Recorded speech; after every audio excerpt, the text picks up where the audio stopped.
vemos um pequeno percurso à volta da ideia da história da ontologia e tínhamos ficado, portanto, na questão da redução nosológica da ontologia na filosofia moderna. Portanto, esse ponto está claro, portanto, em que consiste a redução, portanto, nosológica da ontologia na filosofia moderna?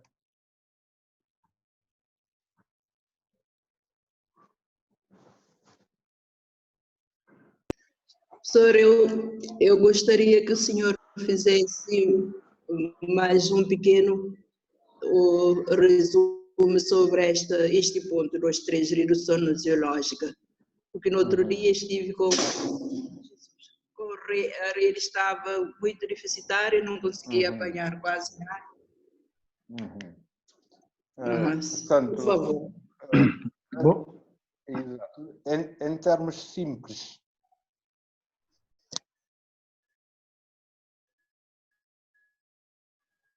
diríamos, portanto, ver o ser a partir da problemática do conhecimento.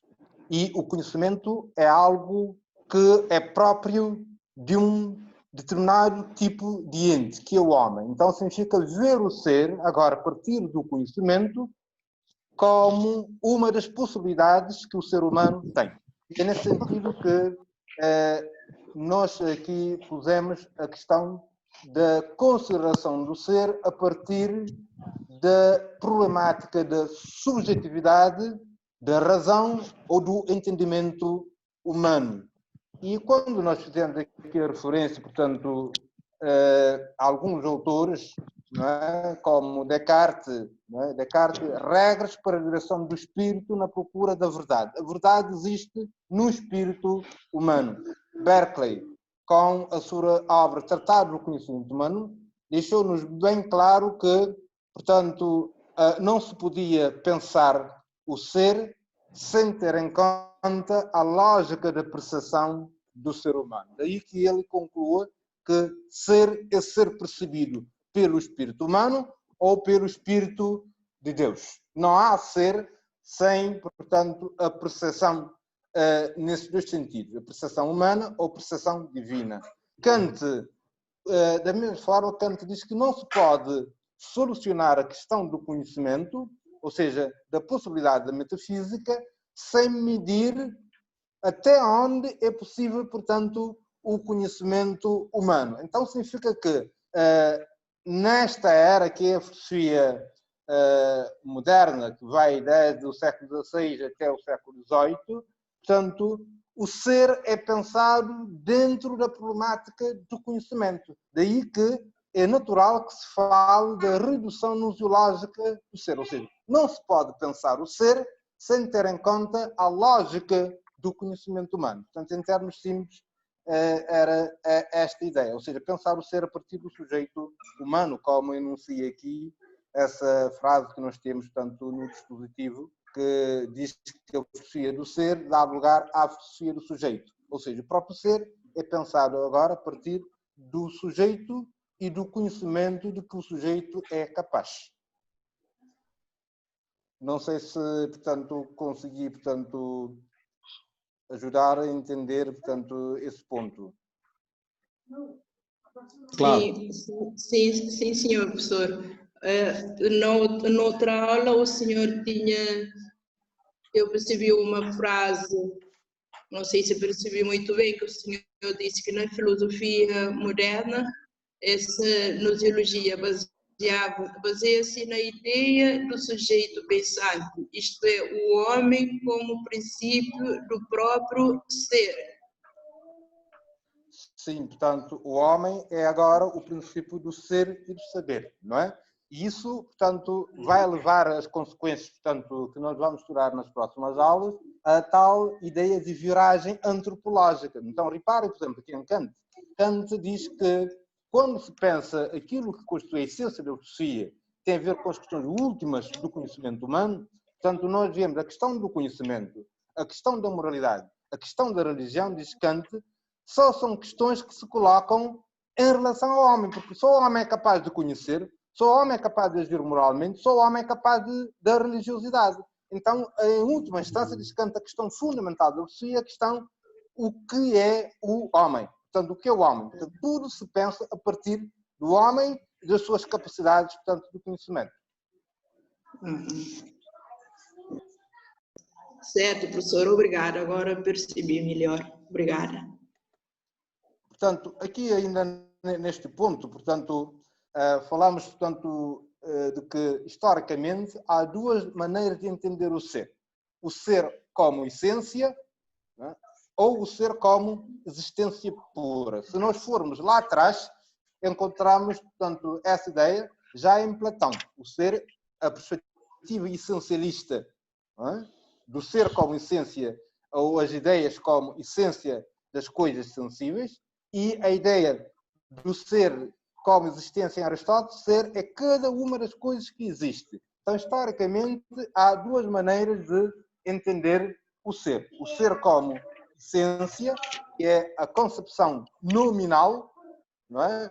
O ser é o nome, a essência é o nome que nós damos tanto ao ser como, portanto, característica comum de todas as coisas, e a ideia participial da existência, ou seja, a participação, o ser depende, a existência depende do modo como cada coisa participa no ser. Então, essas duas noções de ser são noções importantes que nós encontramos na história da filosofia, ao ponto de nós falarmos que uma dessas concepções do ser, a ideia do ser como, portanto, essência, acabou por se triunfar sobre a ideia do ser como existência. E nós partimos ali de São Tomás de Aquino, o sentido participial do ente ou do ser, no sentido em que, para São Tomás de Aquino, as criaturas participam do ser. As criaturas não são ser, mas participam do ser, na medida em que o recebem de Deus. E na medida em que cada coisa receba uma determinada essência, portanto, é que ela se afigura como um determinado tipo de existência. Então, para São Tomás de Aquino, nós podemos pensar assim. Primeiro há Deus, no qual ser e existência são a mesma coisa, e depois vêm as criaturas, que são na medida em que recebem o ser a partir de Deus. E na medida em que recebem o ser, ganham uma essência. E para São Tomás de Aquino, então, em último grau de ser está Deus, que é a existência pura, o ato real puro de existir é Deus. Depois vêm as criaturas. As criaturas não são seres, mas, portanto, têm ser. Uma coisa é ter ser, outra coisa é ser o próprio ser. Então, aqui nós podemos fazer referência a uma das obras fundamentais aqui de Gibson, que é o Ente e a Essência, mas também a obra O Espírito da Filosofia Medieval, em que ele fala no terceiro capítulo de os seres e a sua contingência, não é? Porque os seres são, mas poderiam nunca ter sido se Deus nunca quisesse que fossem. E da necessidade do ser, quer dizer, Deus é e não pode deixar de ser. No entanto, a partir de alguns filósofos, nomeadamente Duns Scotus e Francisco Soares, portanto, nós temos uma alteração radical da noção do ser, porque o ser deixa de ser entendido como essência e, aliás, como existência pura, no sentido de Tomás de Aquino, e passa a ser entendido no sentido de essência ou possibilidade. E, a partir daí, a ontologia deixa de ser uma reflexão sobre a questão da existência no sentido puro para passar a ser uma reflexão sobre a essência ou possibilidade. E a partir daí, então, nós podemos dizer que a ontologia vai ganhar uma nova configuração. Porquê? É pensar como a teoria do conhecimento da essência e não como a teoria do conhecimento da existência. E esta perspectiva que, portanto, Francisco Soares, portanto, o grande teólogo flamengo, nos deixou na sua obra Disputas Metafísicas. Portanto, as disputas, como sabem, eram um dos métodos de ensino da filosofia escolástica. Não sei se vocês já estudaram isso em alguma disciplina. A questão das disputas, como eram feitas essas disputas. não sei se vocês têm uma noção do método de ensino dos medievais. A pedagogia, portanto, escolástica. Não. Não Faz conheço. ideia do que seja isso? Sim, professor, creio que eu acho que estive a ver um documentário sobre o São Tomás de Aquino, então em que falam sobre a época escolástica, essa época de disputa, que dizem que era disputa, mas uma disputa saudável, onde todas as ideias eram confrontadas e a melhor ideia era aquela que era usada. Creio que, não sei se é essa disputa que o professor está a falar, mas eu estive a ver um vídeo que fala nesse sentido, se não estou em erro.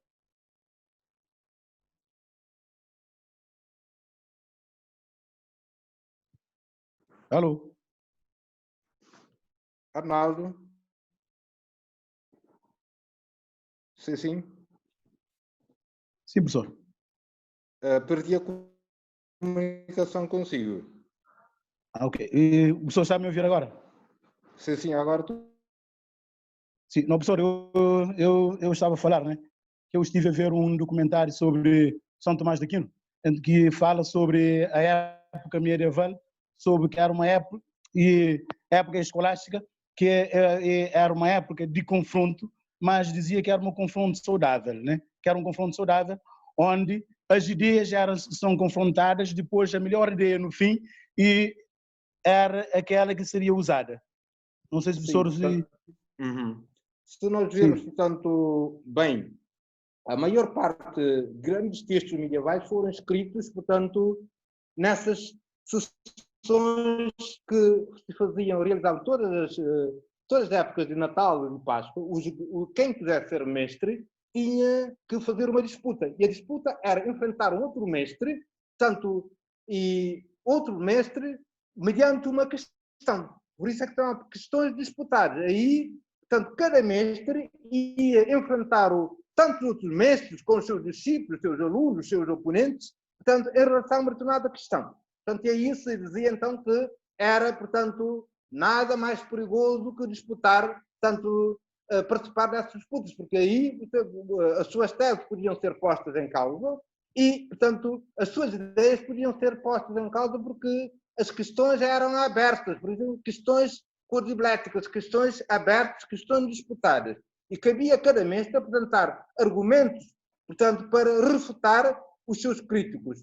E aí, então, se diz que as questões podiam vir dos mestres, dos críticos, questões que eram colocadas para você, portanto, escorregar, meter os pés pelas mãos. E, nesse sentido, portanto, se dizia, então, que eram sessões, portanto, críticas, em que, de tanto crítica que se fazia, diz-se que chegou-se então a colocar barreiras físicas para os mestres não entrarem via de facto. Portanto, e muitos textos medievais foram escritos nesse sentido. Como sabem, além das questões disputadas, utilizava-se também as lições, que eram comentários, leituras de comentários dos textos. Mas muitos dos textos, por exemplo, de São Tomás de Aquino, foram escritos tanto nas questões disputadas sobre a alma, questões disputadas sobre a verdade, questões disputadas sobre o homem, e assim sucessivamente. Portanto, muitos dos textos medievais foram escritos, portanto, nesse tipo de confrontos. Portanto, as disputas eram sessões de confronto. Imagina, portanto, uma sessão de confronto onde o professor da pedagogia pastoral enfrentava o professor de ontologia. E muitos textos medievais foram escritos dessa forma. E é nesse sentido que nós pomos aqui a ideia da ontologia como uma reflexão agora não sobre a existência, mas sobre a essência. E a partir daí, essa foi uma das maiores disputas, dos maiores legados que a ontologia moderna nos deixou, a ideia do ser, já não como existência pura no sentido de Aquino, mas no sentido de essência.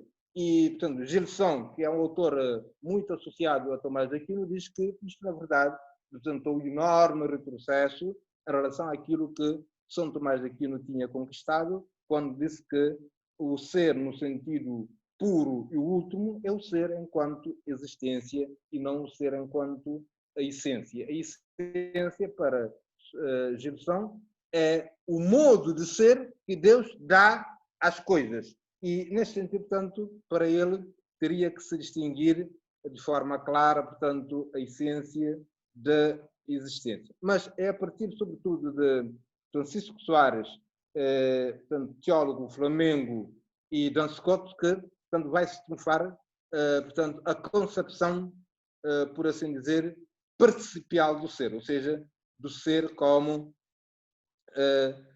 portanto, essência, portanto, sobre a concepção, portanto, do ser que nós encontramos em São Tomás de Aquino e, portanto, em outros autores. Então, a noção fundamental do ser na contemporaneidade tende para a noção de essência e para a noção de, portanto, possibilidade, ao invés da noção do ser como existência real ou realidade.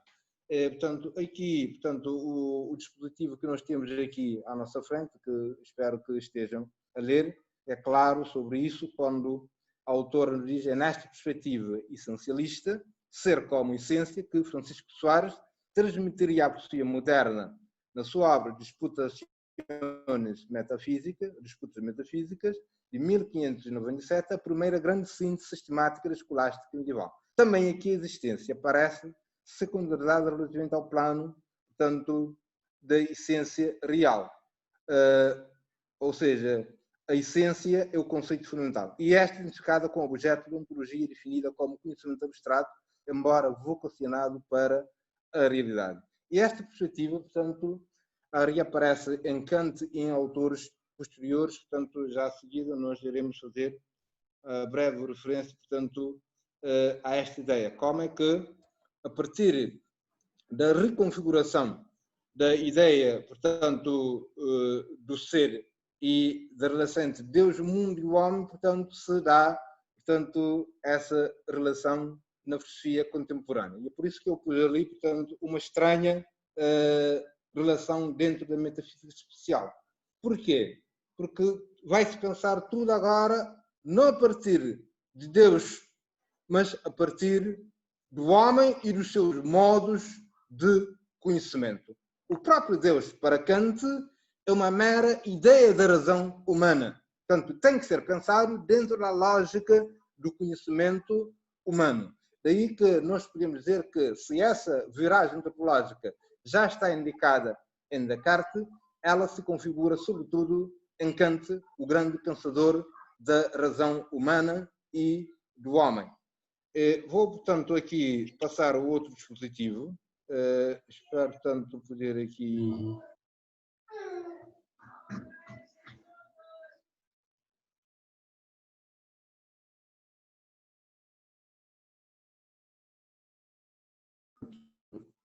Está aqui agora.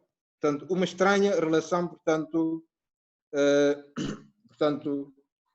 que é a seguinte. Como é que se pensa a relação entre Deus, o mundo e o homem? Portanto, aqui, portanto, o dispositivo diz: não se pode decidir acerca do ser de Deus, não é?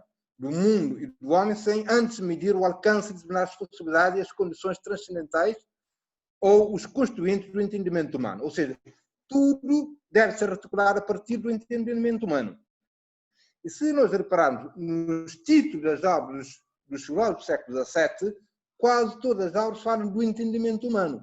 Portanto, tudo se mede a partir do entendimento humano. E para Kant, falar do entendimento é falar das categorias, ou conceitos puros a priori do entendimento humano. As categorias kantianas não são a mesma coisa que as categorias aristotélicas. As categorias em Aristóteles são maneiras de o ser se dar. As categorias, no sentido kantiano, são conceitos a priori do entendimento humano, que são os primeiros princípios do conhecimento, que nos devem ensinar a separar a ciência do ser, a ontologia, com a metafísica dos conceitos a priori do entendimento, que tornam possível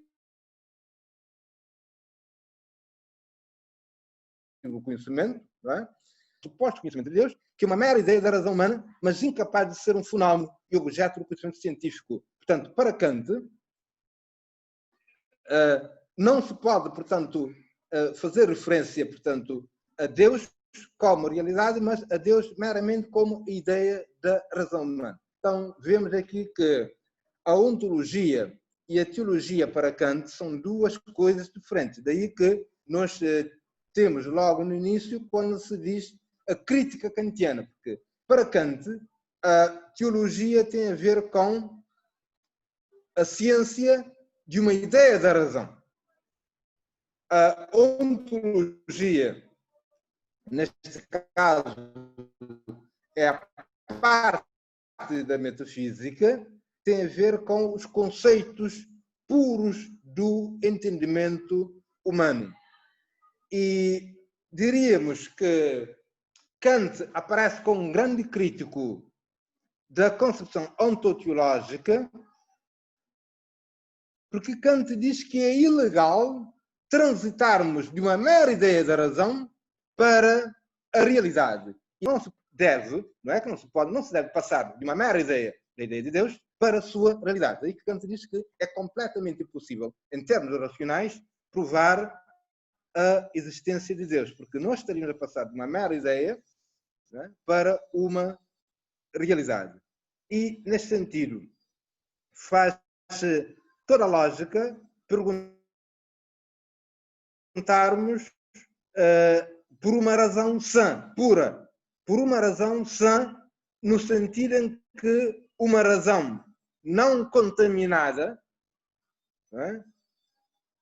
Uma razão pura, no sentido, portanto, de Crucius, Kant pergunta se essa razão é humanamente possível. Para Kant, a resposta é muito clara. Não há razão pura. Não há nenhuma razão capaz, portanto, de conhecer sem o contributo da experiência. Por isso Kant diz, quando pensamos na questão do progresso da metafísica, tal como a Alemanha toda tinha pensado, Leibniz e Walsh tinham conseguido, portanto, algum progresso quando falaram da razão pura, Kant diz, na sua obra, Os Progressos da Metafísica, não há nenhuma razão pura, porque a razão tem que contar com o contributo da experiência. Arnaldo. Professor, eu só queria fazer aqui uma pergunta, professor, para ficar mais claro, né? E Kant, quando diz que Deus é o conceito a priori do entendimento humano, ele está aqui a negar a existência de Deus? Kant não diz que, primeiro, Kant não diz que Deus é um conceito a priori, mas que é uma ideia. Portanto, para Kant, há três capacidades do conhecimento humano. Aquilo chama, nessa altura, falava-se de faculdade. Faculdade é o poder, portanto, que nós temos de fazer isto ou aquilo. Então, a faculdade tem a ver com a capacidade de conhecer. Há a primeira sensibilidade, que nos dá as coisas que se dão no espaço-tempo, depois temos o entendimento, que sintetiza tudo aquilo que nos é dado na sensibilidade, depois temos a razão, com as suas três ideias.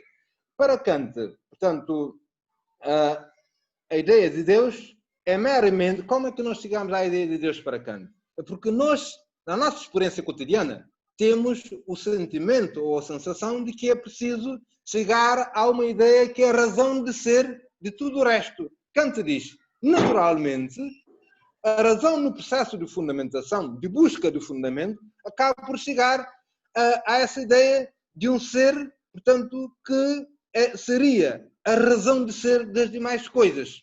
E identifica essa ideia com Deus. Mas Kant diz, nesse processo de fundamentação, nós passamos de uma mera ideia para a realidade. Mas isto não nos garante que essa realidade, portanto, pensada como razão de ser das coisas, exista necessariamente. E é por isso que o Kant da crítica à razão pura é um Kant agnóstico. Ao contrário do Kant da crítica à razão prática, que diz não, nós temos que admitir Deus como uma realidade e razão de ser de duas coisas muito importantes que nós experimentamos em nós mesmos, que é a liberdade, o poder de agir e, portanto, a consciência moral. Então, Kant na crítica à razão pura é um agnóstico e Kant na crítica da razão prática é um crente, por assim dizer.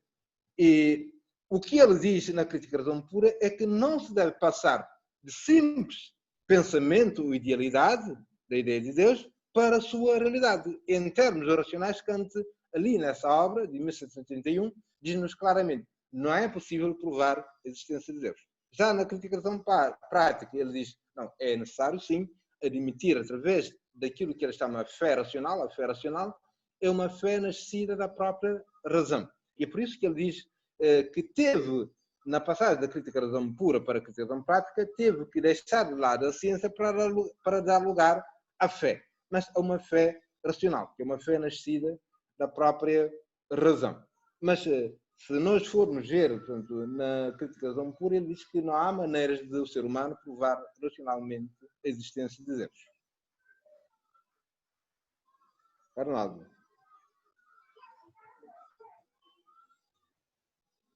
Sim, perfeitamente.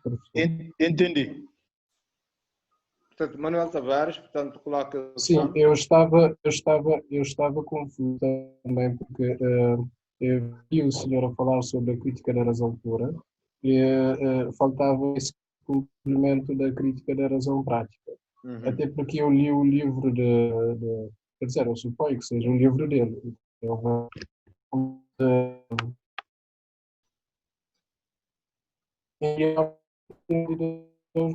é? Como ser e infinito. Portanto, essa é uma outra obra do Kant pré-crítico, antes da crítica da razão pura, porque Kant tem que ser diferenciado em dois momentos principais.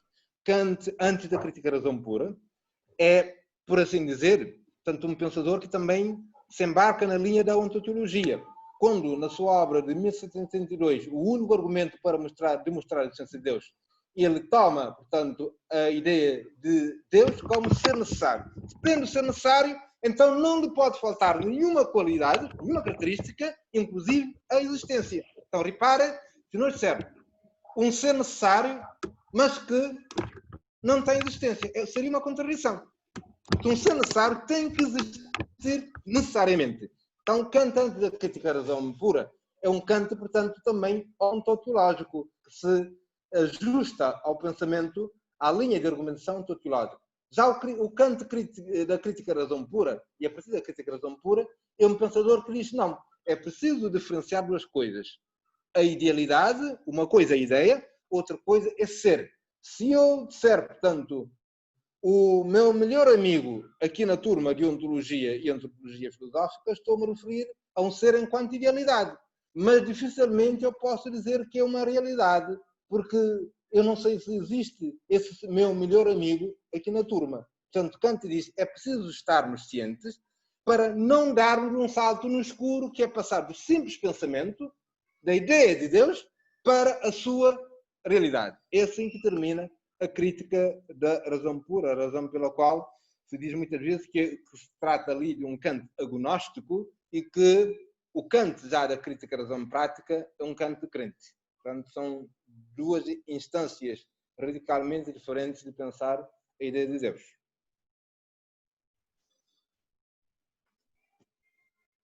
Mais questões aqui, portanto, antes de prosseguirmos.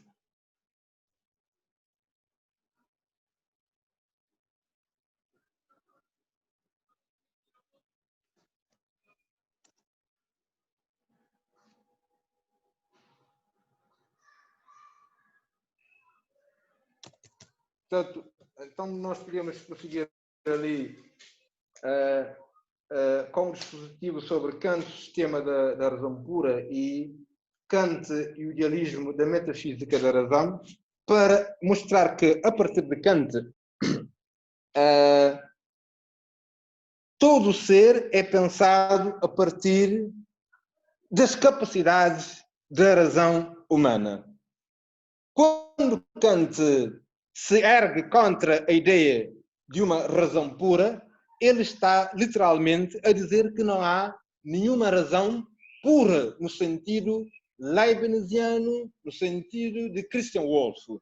Porque esses dois metafísicos alemães tinham-nos, portanto, sugerido que talvez existiria uma razão pura, ou seja, uma razão que é capaz de conhecimento sem qualquer contributo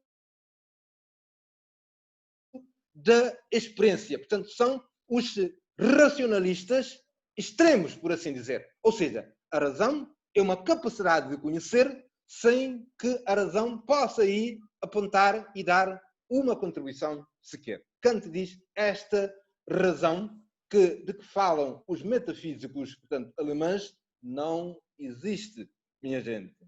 Não existe, portanto, uma razão, portanto, nesse sentido, porque a razão conhece-se, mas tem que contar com o contributo da experiência. E é por isso que Kant é conotado com a ideia krusiana de uma razão sã. Uma razão sã é uma razão que parte sempre da experiência. E, por assim dizer, Kant diz que a experiência é o alfa e ômega, portanto, do conhecimento. Nós não podemos conhecer nada que não se possa dar à nossa experiência. É aí, portanto, que o ponto de vista kantiano aparece como ponto de vista decisivo. Só que, portanto, o idealismo alemão, de alguns autores, quando falamos do idealismo alemão, há um livro muito interessante sobre isso, que é o livro de Nikolai Hartmann, A Filosofia do Idealismo Alemão. Este livro está traduzido para português e podem encontrá-lo, portanto, em várias plataformas, se quiserem baixá-lo. A filosofia do idealismo alemão acaba por exagerar, por fazer o próprio ser depender do próprio conhecimento humano, daí o idealismo. Portanto, tudo depende da razão humana. E nas suas extravagâncias, portanto, acaba então por fazer o próprio ser depender da razão e do conhecimento humano. Uma coisa é certa, meus caros. Uma coisa é dizer que o ser, o conhecimento do ser, a sua significação depende da razão. Outra coisa é dizer que a própria existência depende, portanto, do conhecimento. Podem existir aí muitas coisas que nós não conhecemos. A sua significação, porém, depende da razão humana, mas a sua existência pode não depender em nada da razão humana. Então, eu, do meu ponto de vista, portanto, é assim que eu interpreto o idealismo alemão, num exagero sistemático de reduzir tudo ao pensamento humano. Não, a significação, o conhecimento dessas coisas depende, sim, da razão humana. Mas a sua existência pode não estar dependente da razão humana. Daí que a metafísica, portanto, da razão, levou o idealismo alemão a alguns exageros e é contra esses exageros que, portanto, nós encontramos a reação positivista, portanto, de alguns filósofos que levaria, portanto, à crise de ontologia no século XIX. Portanto, no entanto, antes de abordar aqui a crise da ontologia e da metafísica no século XIX, que se deve, sobretudo, a dois pontos de vista, a crítica do positivismo. Quando falamos do positivismo, estamos a falar de factos positivos, ou seja, de coisas concretas. E também a outra corrente do pensamento que contribui para essa crise é, portanto, o neocantismo. E para, novamente, temos que voltar a Kant, às condições de possibilidade do conhecimento da razão humana. Então, novamente, nós temos aqui um regresso à ideia que nos diz que o ser deve ser pensado dentro da lógica do conhecimento humano, tal como argumentam aqui, portanto,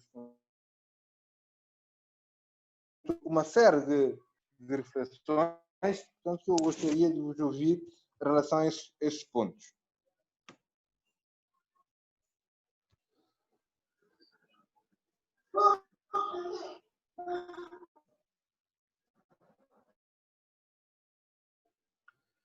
Professor, quando fala aqui do idealismo alemão, que é, portanto, reduzir tudo à razão humana, ou à mente humana, mas depois logo a seguir no texto diz-nos que Kant, se calhar, ou não sei se é Kant, este mesmo idealismo alemão, vai procurar reconstruir a metafísica a partir de uma,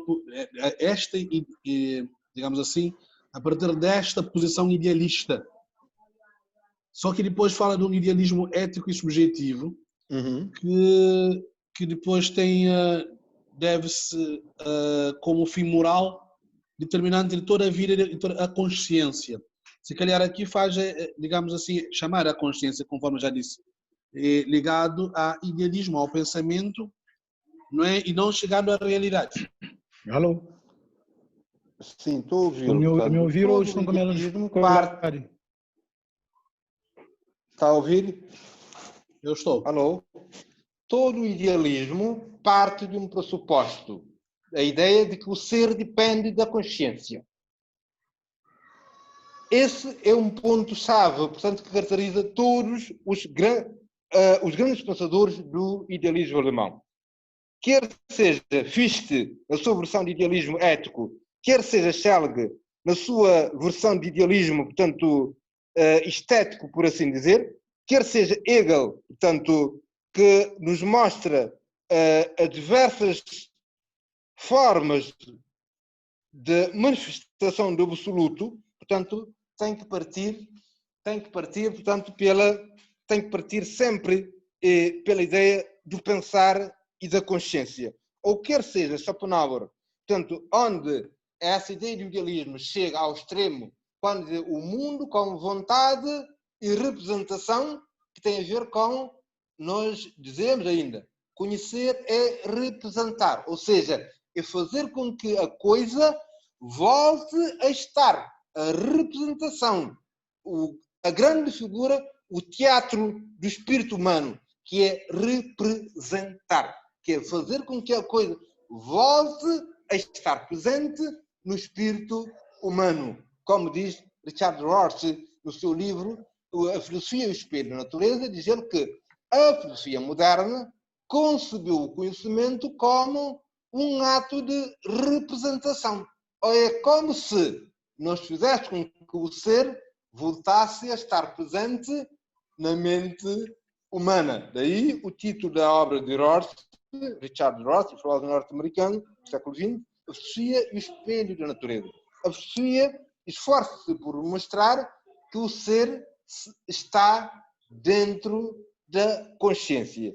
E é contra essa ideia da redução do ser à consciência e às suas possibilidades que o próprio positivismo e o neocantismo fazem apelo e chamam atenção contra os exageros dessa filosofia que reduz tudo à consciência. Portanto, quer seja ela a consciência ética, quer seja a consciência estética, quer seja a consciência lógica de Hegel, ou, portanto, a perspectiva schopenhaueriana. Então, o que nós vemos aqui no idealismo é a redução, portanto, de todo o ser à consciência. Quer seja essa consciência interpretada como consciência transcendental ou como outro tipo de consciência, portanto, nós podemos dizer que há, por assim dizer, no idealismo alemão, uma metafísica todo reduzido à razão, quer nas diferentes razão ética, como em Fichte, razão estética, como em Schelling, ou razão lógica, como, portanto, existe, portanto, em Hegel. Eu não sei se vocês já estaram, portanto, estas, portanto, não entendo um pouco para falar os autores, se não conhecem alguma dessas figuras do idealismo alemão, que são, nomeadamente, o Fichte, o Schelling e o Hegel, a quem, curiosamente, era um dos filósofos e considerava-se mesmo como moderno a lutar contra os três sofistas modernos, o Fichte, o Schelling e o Hegel. Tal é a razão pela qual ele foi expulso da universidade, porque estava publicamente contra essas figuras. Que termina o texto dizendo que a ideia constitui a unidade da realidade. quando fala de conhecer é representar. Conhecer é representar. Representar é fazer com que a coisa que estava fora de nós, portanto, volte-se para nós e se mostre a partir de nós. Então, reparem que, novamente, nós contamos essa apologia da redução nucleológica, da sartão humana. Então, cada vez mais vamos ter essa ideia da viragem antropológica. Então, isso será um tema que nós iremos explorar nas próximas aulas para compreender um pouco melhor essa ideia e, portanto, tudo a partir do homem da sua razão.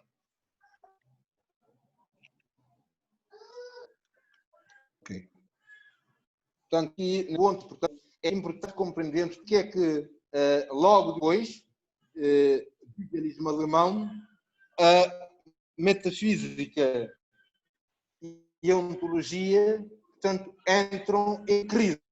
Crise significa há uma mudança, há uma ruptura. Não é? Vamos pensar agora, o ser não é a consciência, mas o que são factos positivos. O que depende das condições da possibilidade do conhecimento humano. E que as duas abordagens, portanto, que vão, portanto, protestar contra se falar da crise da ontologia. O que é que entendeu por essa crise da ontologia e da metafísica no século XIX?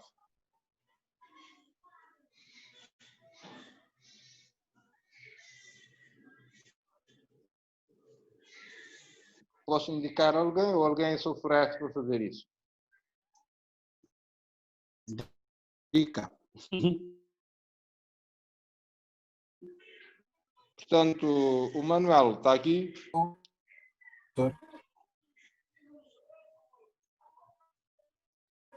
Mas eu gostaria que...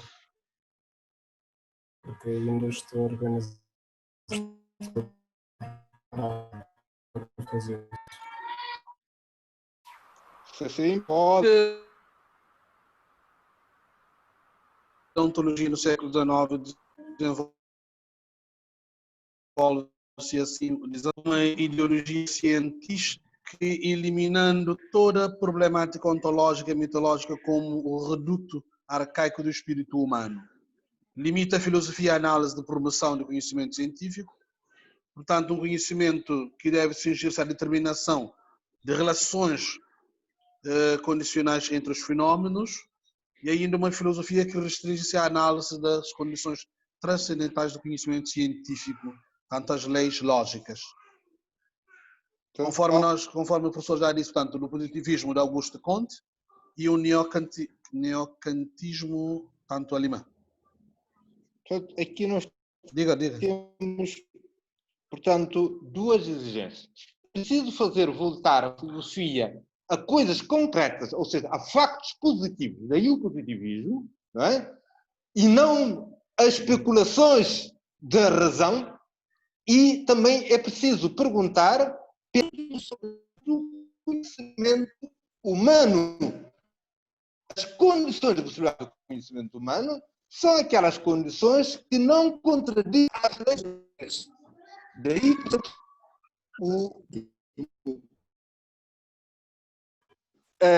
e, portanto, a pergunta também, a pergunta que nós temos aqui do neocantismo é exatamente qual é a pergunta de Kant. É preciso fazer voltar a filosofarmos como Kant, que perguntava pelas condições de possibilidade de. Portanto, é esta pergunta pelas condições de possibilidade de que caracteriza, portanto, o espírito neocantista, por assim dizer, ou seja, é preciso voltar a Kant e perguntar pelas condições lógicas do juízo e do conhecimento. Então, estas duas perspectivas fizeram com que uma filosofia estritamente ligada à consciência, é possível uma consciência cognitiva sem ter em conta as leis lógicas, que esteve na origem da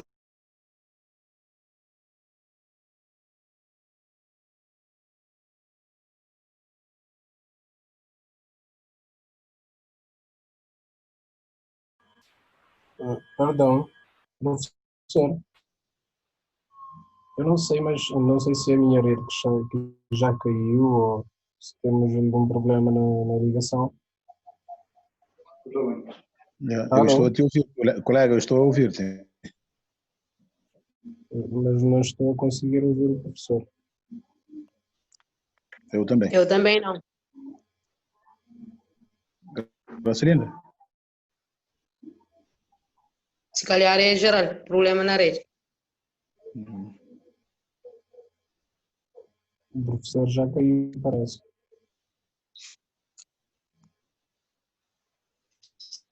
do século XX que trazem de volta a problemática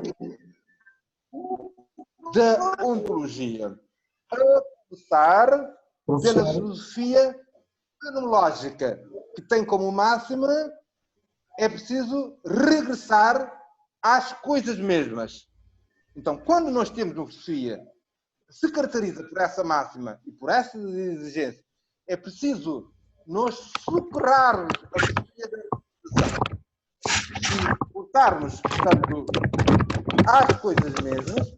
Nós temos claramente ali, portanto, uma filosofia que se caracteriza por uma abordagem ontológica. E por isso, logo a seguir ao século XIX, nós temos a reabilitação da ontologia, quer a partir da filologia, quer a partir de outras figuras, portanto, não só Husserl, mas também Nikolai Hartmann, figuras como Heidegger, figuras como Merleau-Ponty, figuras como, portanto, Paulo Ricoeur, francês, e também outros filósofos da tradição analítica, porque a filosofia do século XX ela está dividida em duas grandes tendências.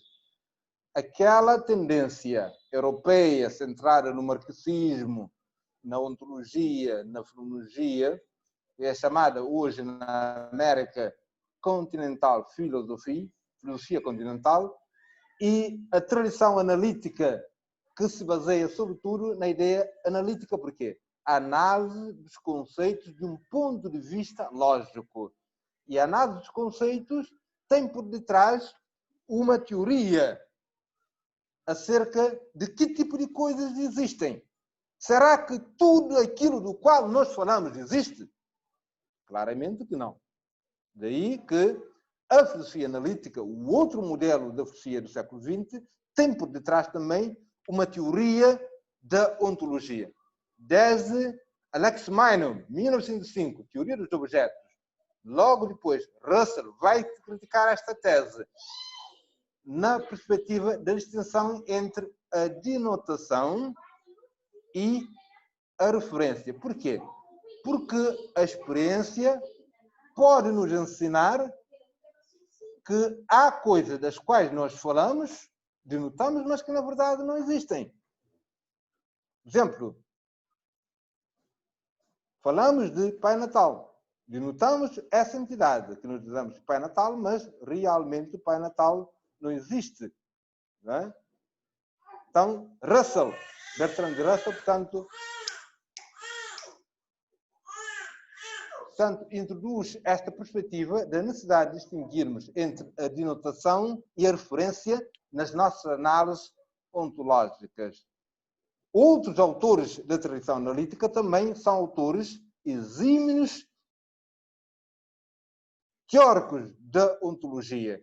Então, grande parte das reflexões, portanto, filosóficas da filosofia do século XX acabam por fazer regressar novamente a ontologia.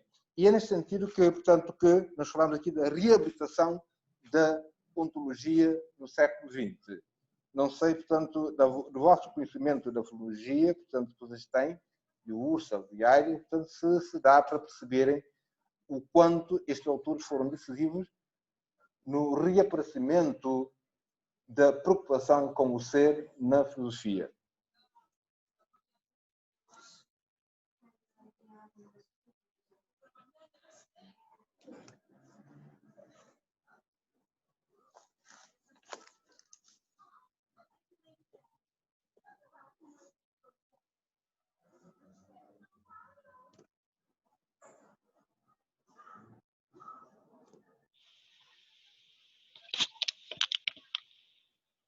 Alô? Sim, sim. Portanto, Estamos aqui. depois da crise da ontologia, há algumas figuras centrais, portanto, da fenomenologia, que fazem com que a questão da metafísica da ontologia esteja na linha de frente novamente dentro da filosofia. A começar pela máxima da fenomenologia, que é voltar às coisas mesmas. Uma filosofia que não se dava já por satisfeita com o mero conhecimento como representação, mas que queria ir além da representação, falar da constituição das coisas mesmo. Esta é a ideia fundamental, exigência filosófica que está na origem da reabilitação da ontologia, porque era necessário ir às coisas mesmas. Em Husserl, como é que se consegue ir às coisas mesmas? Através daquilo que ele chamava de intuição categorial. E é por isso que Heidegger diz no seu texto O Meu Caminho na Fenomenologia que esta noção de intuição categorial de Husserl é a noção fundamental que ele encontrou na obra de Husserl de 1900, que são as investigações lógicas. Por que esta noção é fundamental? Porque com esta noção de intuição categorial, Husserl se refere ao esforço da razão, intuição, para captar a coisa em si mesma. Intuição.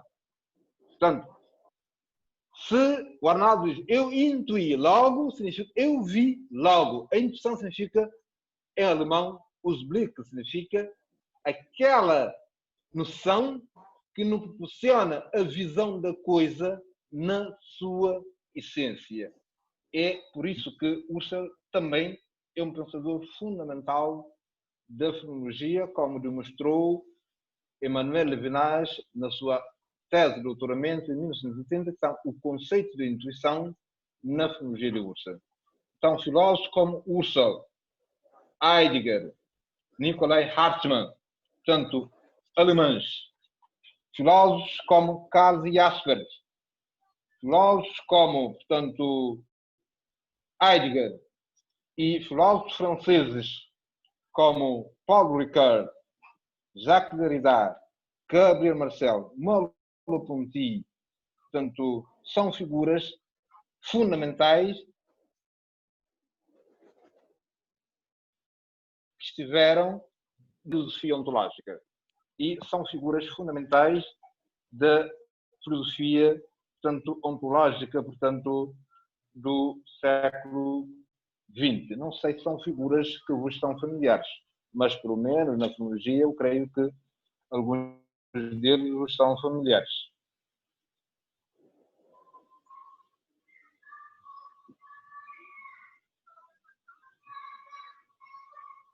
Aqui nós vamos estudar na próxima aula, ou nas próximas aulas, um deles que é Heidegger, a não ser que vocês o dispensem por terem já algum conhecimento razoável que os permita, portanto, falar dele.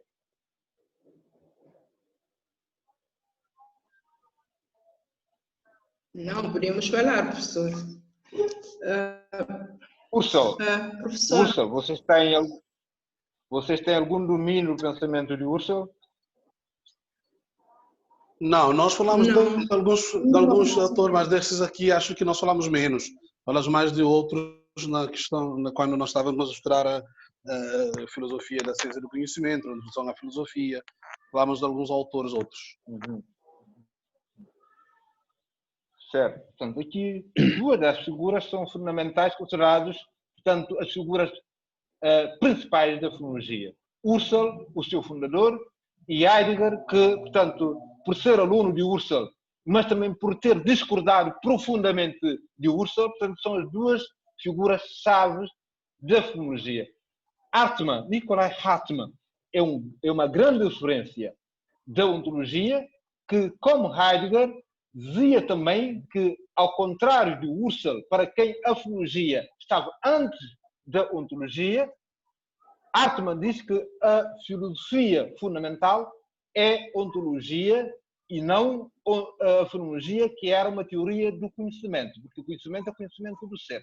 Então, para Husserl, que é uma figura que vem na linha do idealismo alemão, diz: não se pode falar do ser sem ter em conta antes o conhecimento dentro do qual aparece o próprio ser. Então, Husserl e Heidegger seguem duas linhas diferentes da fenomenologia, mas são as duas figuras fundamentais da fenomenologia. Logo depois de se reabilitar, portanto, a ontologia via fenomenológica, aparecem um conjunto de pensadores que põem em causa a possibilidade da metafísica e criticam a metafísica. São os chamados positivistas lógicos. Quem são eles? São um grupo de físicos que achavam que a filosofia deveria ser elevada, repare novamente, positivistas, que a filosofia deveria voltar a falar de coisas concretas, verificáveis, como se faz na ciência, nomeadamente física.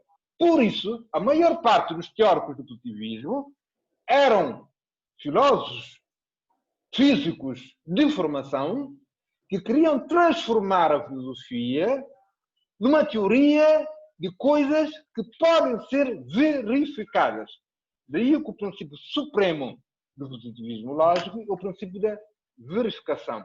Só é ciência aquilo que pode ser verificado. E por isso, esses filósofos que se reuniam todas as noites em Viena, em 1924 e anos subsequentes, um deles, Silke, diz que na reunião que tinham todas as quartas-feiras, quando alguém começava a ter uma linguagem um pouco dúbia em termos metafísicos, alguém dizia, para chamar a atenção, de que se estava a referir a coisas que não podiam ser verificadas.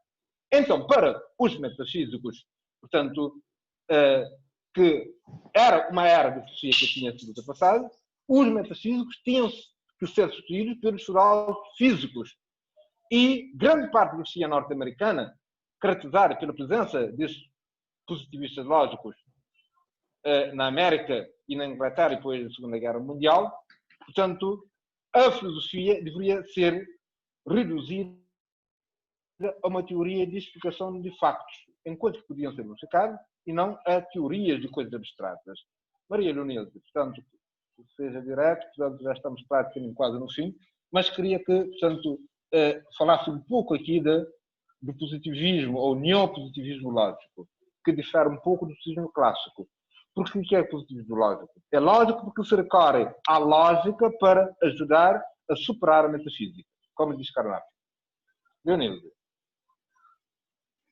Sim, sim, professor. Eu estava a querer esclarecimento sobre o parágrafo aqui no ponto 2.7, reabilitação fenomenológica da ontologia, mas já vi que estamos em cima da hora para outra aula. É o segundo parágrafo do documento, onde diz: as essências obtidas por variação imaginativa a partir das correlações noético-noemáticas das vivências e aprendidas com evidência numa intuição constituem a base de ontologias regionais ou materiais de domínios do ser correspondentes à natureza, o homem, a cultura. Essa ajuda neste espaço que nesse parágrafo que eu queria. Isso é Husserl. Porque para Husserl a imaginação acaba por ter um papel fundamental. Porque, diz ele, a imaginação, onde é que a imaginação entra na teoria do conhecimento? É quando começamos a tentar explicar as coisas, a imaginar aquela coisa sem a qual a coisa não seria o que é. É o que o Husserl chama, portanto, de variação eidética que nos leva à apreensão da essência. Quando eu penso na amizade, o que a amizade tem que ter para poder ser amizade? Isto dá-nos a essência da amizade. O que é que o sonho tem que ter para poder ser sonho? Isto dá-nos a essência do sonho. E é por isso que, para o Husserl, a ideia da essência do ser é uma ideia fundamental que nos é dada pela imaginação. Quando pomos a imaginar, a pensar aquilo sem o qual a coisa não seria o que é. Isto é uma das ideias fundamentais da filologia, a ideia da variação eidética. Portanto, pomos-nos a imaginar aquela coisa sem a qual a amizade tem que ter para ter essa amizade. A pensar aquela coisa da paixão, aquela coisa que a paixão tem que ter para poder ser paixão. Aquela coisa de desejo, aquilo que o desejo tem que ter para poder ser desejo. Portanto, isto envolve várias noções em Husserl, que nós podemos explicar, se calhar, mais, assim, de forma mais alargada na aula do fim da tarde, uma vez que vocês estão logo, portanto, com a aula já a bater a porta. Mas isso é parte da filologia do Husserl. É por isso que pensar o Husserl, portanto, é pensar o mundo à parte, não é? Que é muito importante que nós compreendamos algumas noções fundamentais da filosofia do Husserl, com a noção de variação eidética que se faz através da imaginação. Variação eidética da amizade é o quê? É pensar aquilo que a amizade tem que ter e sem o qual não pode ser pensada como amizade. E isto, portanto, é algo determinante na filologia de Husserl. Logo depois, portanto, de todo esse esforço que o Husserl faz, aparece Heidegger, outros autores, que nos levam para a ideia do ser, que, no entanto, os neopositivistas lógicos, agora, não quaisquer positivistas, mas neopositivistas lógicos. Lógicos porquê? Porque eles recorrem à lógica para ajudar a investigar, portanto, as problemáticas ontológicas. E por isso que muitos deles dizem que não. Não há verdade, não há problemas filosóficos. Há problemas de linguagem. Não é? Na linha de Wittgenstein, que nos diz que só há problemas filosóficos quando a linguagem não presta suficientemente atenção à sua mecânica, ou seja, à maneira como ela funciona. E por isso Carnap diz, não há problemas filosóficos, há problemas de linguagem.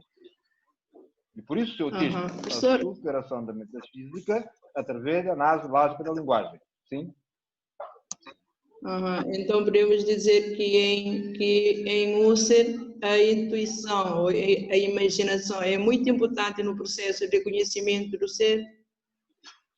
A imaginação assume um papel fundamental, porque na filosofia clássica a imaginação é identificada com a faculdade de fantasia, de fantasiar. Não, Husserl diz não. A imaginação é de tal maneira importante porque sem ela nós não podemos imaginar aquela coisa que as coisas teriam que ter para ser o que são, que são a sua essência. Isso, a imaginação proporciona-nos a base, a essência da coisa. E por isso que acaba por assumir um papel determinante no processo do conhecimento. Certo, professor. Obrigado. Percebi. Bom, o positivismo lógico, portanto, envolve, portanto, figuras importantíssimas, portanto, como, portanto, Carnap e algumas outras figuras, que são as figuras importantes da filosofia. E, no entanto, é a reação, portanto, contra o positivismo lógico que também está na origem do reaparecimento de grandes figuras, portanto, da filosofia, portanto, da filosofia fenomenológica e ontológica.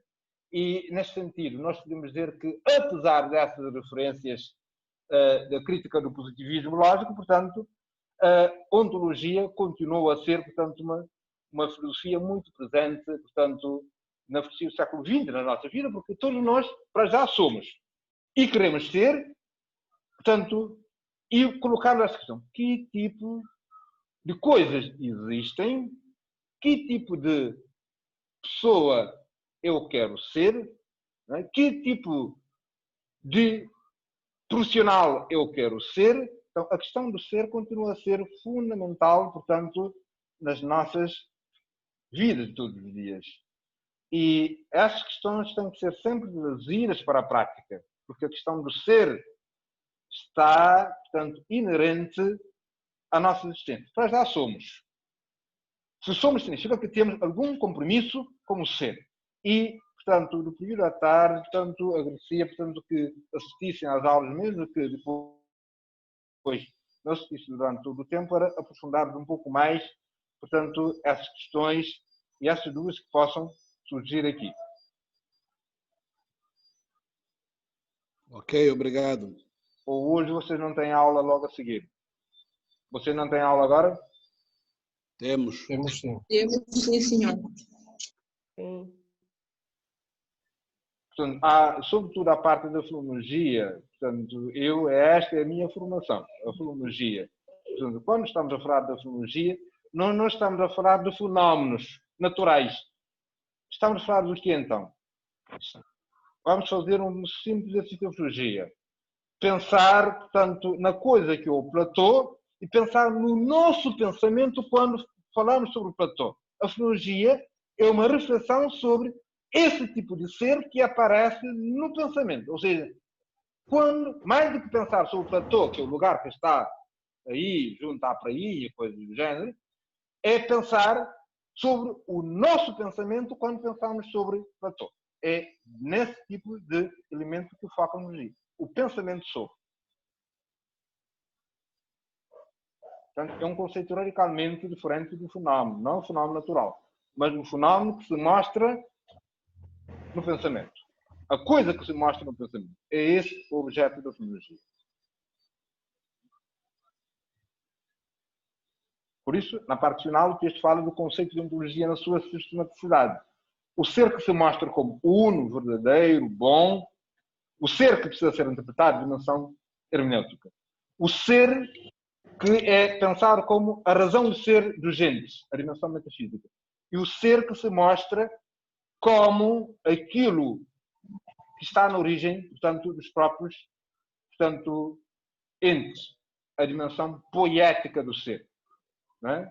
Portanto, uma das noções fundamentais do ser é a ideia da poesia, da criação, porque todos os entes são criações concretas do ser. E esta dimensão é importante. Portanto, eu agradecia, portanto, que voltassem a assistir um pouco da aula do dia da tarde para podermos discutir pormenorizadamente essas questões. Certo, professor. Então, vão lá, a professora já deve estar à vossa espera. Portanto, agradecia. Professor, se não conseguirmos... Portanto, Professor, sim. Se não conseguirmos assistir à aula no período da tarde, na próxima aula nós continuaremos com a dimensão fenomenológica para poder ler e acompanhar a aula. Haverá a gravação, podemos seguir a gravação. Sim, o meu interesse Não, é focarmos... O que iremos ver na próxima aula para poder ler e poder acompanhar a aula. Sim, portanto, o meu foco, o meu interesse é focar-vos numa outra dimensão, mais do que a fenomenológica, que é a dimensão poética, porque ela nos dá a ideia de como é que o ser é compreendido na filosofia moderna. Já não o ser que é o ser necessário, mas o ser que é ser possível. Isso é fundamental e esse, para mim, seria o foco. Portanto, mas podemos abordar um pouco a dimensão fenomenológica, que é o ser que se mostra como fenómeno. Como fenómeno, o ser se mostra como uno, como verdadeiro, como bom e como belo. E é preciso interpretar esse ser que se mostra assim. A dimensão hermenêutica tem a ver com a interpretação do ser que se mostra como isto ou aquilo. Não é? O ser sempre se mostra como isto ou aquilo. Ou seja, como uma coisa concreta. E, sobretudo, a dimensão, portanto, poética tem a ver com interpretar o ser em uma das suas modalidades. Ou como ser necessário, ou como ser real, ou como ser possível. Se a ontologia clássica se baseia no conceito de ser realmente necessário, né, é Deus, logo, ontoteologia. A filosofia contemporânea, ela se baseia mais no conceito da possibilidade que depende da razão humana. Daí a perspectiva de viragem antropológica, que é um tema fundamental. Mas na próxima aula, o tema que nós vamos aprofundar um pouco é a ideia da dimensão, portanto, poética do ser, porque joga com as noções de possibilidade em detrimento da noção de necessidade e realidade que caracterizam a ontologia clássica. Obrigada, Eu vou professor. mandar, portanto, esse texto, portanto, para aprofundarmos, para lerem, com indicações, para entendermos isso um pouco, porque a ontologia não é, portanto, é uma disciplina teórica, com uma linguagem própria que exige, portanto, a compreensão destes termos. Já a antropologia é uma coisa mais prática.